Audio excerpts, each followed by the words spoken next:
and welcome to Kuma English Listening Hub. Today we will talk about a place many people know, but fewer people truly explore, the modern public library. When you hear the word library, you might imagine quiet rooms, long shelves, and people reading books. That still exists. But in many towns and cities, libraries are changing in surprising ways. Some libraries lend out more than books. Some have rooms for making things. Some even help people learn new skills for work. In this episode, you will learn how libraries are becoming community centers, what new services they offer, and why these changes matter. You do not need to be a library expert. Just listen and imagine what your local library could become. Let's begin with a simple question. Why are libraries changing at all? One big reason is technology. Many people now read on phones, tablets, or e-readers. Also, people can search for information online in seconds. So some people think, why do we still need libraries? But libraries are not only about information, libraries are about access.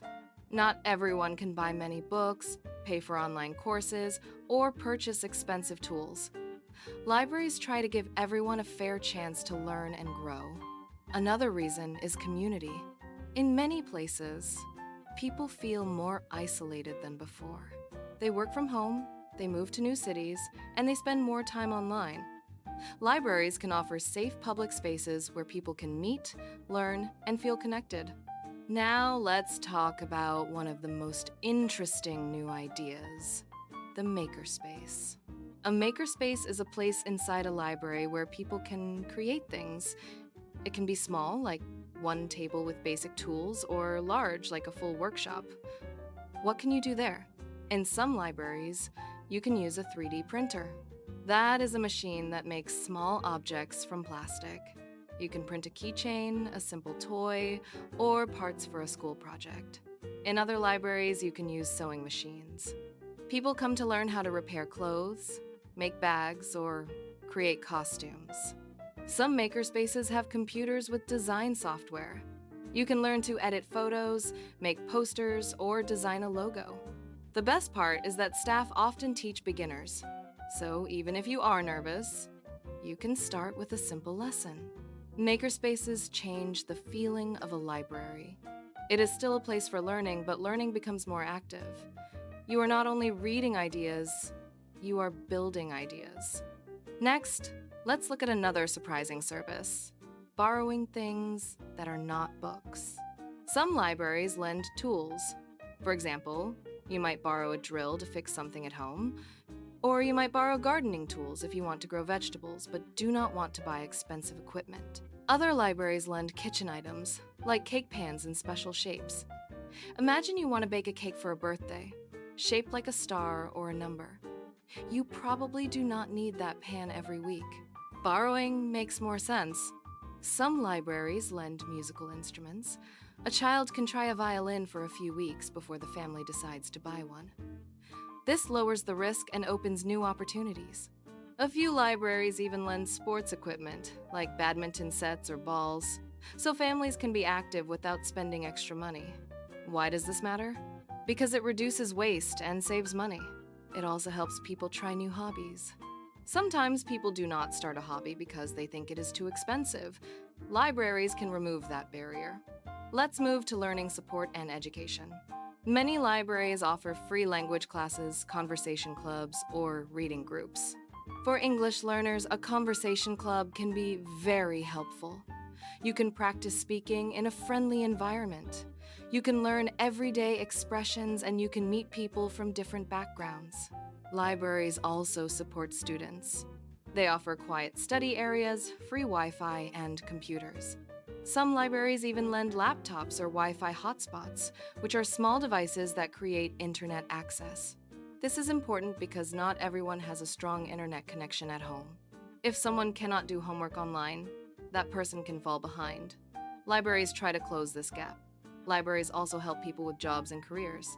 In some cities, libraries run workshops on writing a CV, preparing for interviews, or searching for jobs online. They may offer short training sessions like basic computer skills. For example, how to use email, how to create a document, or how to make a simple presentation. Some libraries invite local experts to give talks. A small business owner might explain how to start a company. A nurse might talk about health careers. A programmer might talk about learning coding. These events are often free. That makes a big difference for people who cannot pay for courses. Now, let's talk about a service that many people forget: help with government and life tasks. In modern life, many forms and services are online. People need to apply for benefits, fill out tax forms, or make appointments through websites. But online systems can be confusing, especially for older people or for people who are new to the country. Libraries often have staff or volunteers who can guide people. They do not usually do the whole process for you, but they can help you understand the steps. They can show you where to click and what information you need. In this way, libraries act like a bridge between people and complicated systems. Of course, libraries still have books, and books are also changing. Many libraries now offer ebooks and audiobooks. You can borrow them through an app. You do not need to visit the building every time. This is useful for people with busy schedules or people who have difficulty traveling. Libraries also offer more types of books than before. You can often find graphic novels, magazines, and books in many languages. This supports immigrants and multilingual families. Let's explore the social side of modern libraries. Some libraries organize events for children like story time, simple science activities, or art projects.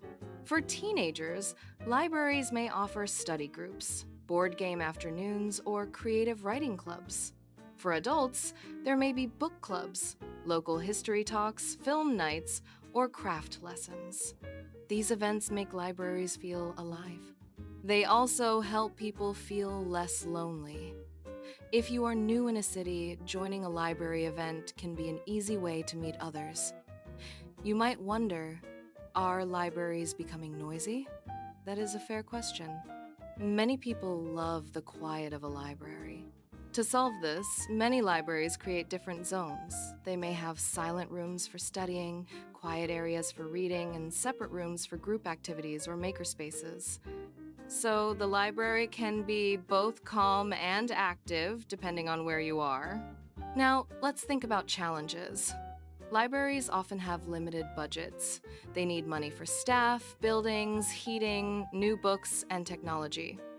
Some people also do not know about new services. They think libraries are only for borrowing books, so they never visit. Another challenge is training. Staff need to learn how to support new technology, run events, and help people with many different needs. Even with these challenges, many communities continue to invest in libraries because the benefits are clear. Let me share a simple example story.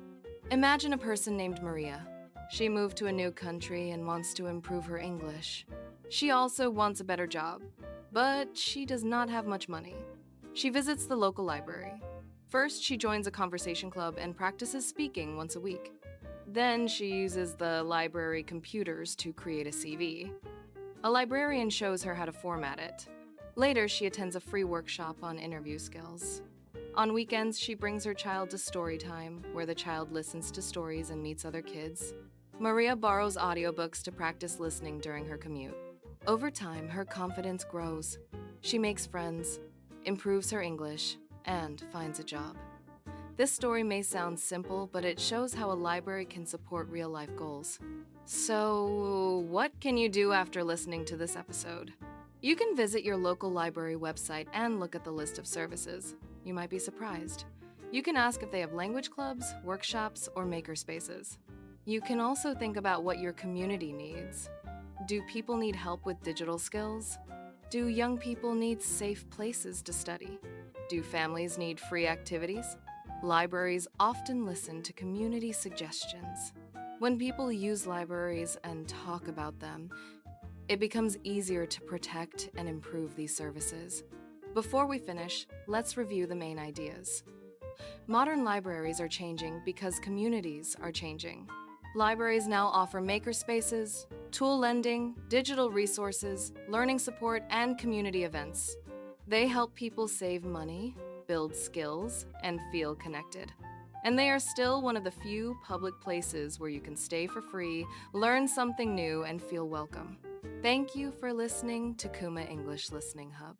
If you want, listen again and try to notice useful phrases about services, learning, and community. See you in the next episode.